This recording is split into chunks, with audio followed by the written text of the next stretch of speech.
Remember this dash system? Today we're upgrading it. We're adding a clean sky jump that makes your movement feel faster, smoother, and way more satisfying. By the end of this video, you'll have a complete movement system ready for your own game. All right, Let's do this. so far this is what we have. A clean dash system. If you haven't watched my dash tutorial yet, you can click the card on screen if you want to build that first. Otherwise, you can keep following along.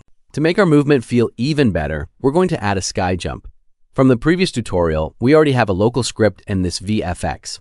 Move the VFX into replicated storage, since both the dash and the sky jump will use the exact same effect. Then open your dash local script, reference replicated storage, and simply update the VFX path to its new location.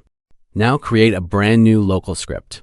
This script will handle everything related to the sky jump. Don't worry if it looks intimidating at first.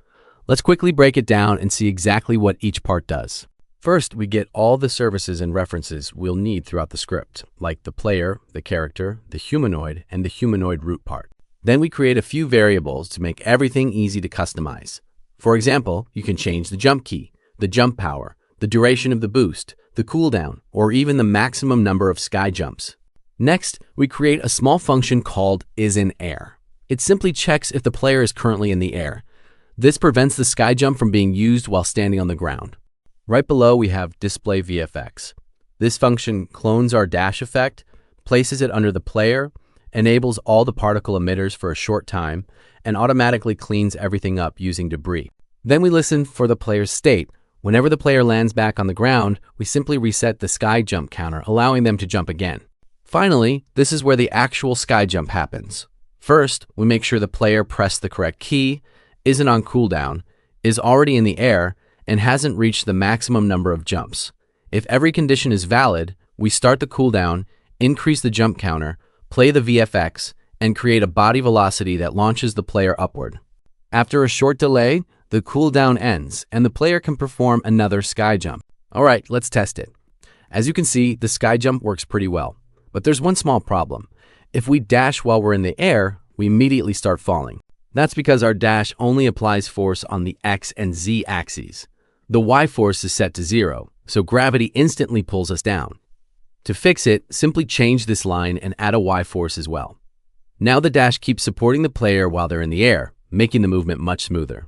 But there's still one thing missing. Our sky jump looks pretty boring. Let's add an animation. You can create your own animation if you want, but for this tutorial, I'll simply grab one from the toolbox because my animation skills are... Once you've exported it, copy the animation ID. Now go back to the sky jump script and add these lines. First, replace this ID with your own animation ID. Then we create an animation object, assign the ID to it, load it on the humanoid, and simply play it whenever the sky jump is used.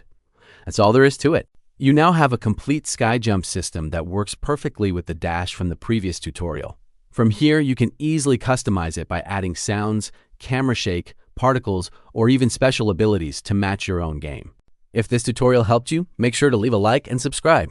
It really helps the channel and lets me know you want more Roblox Studio tutorials. You can also get the script completely free from my Discord. The link is in the description.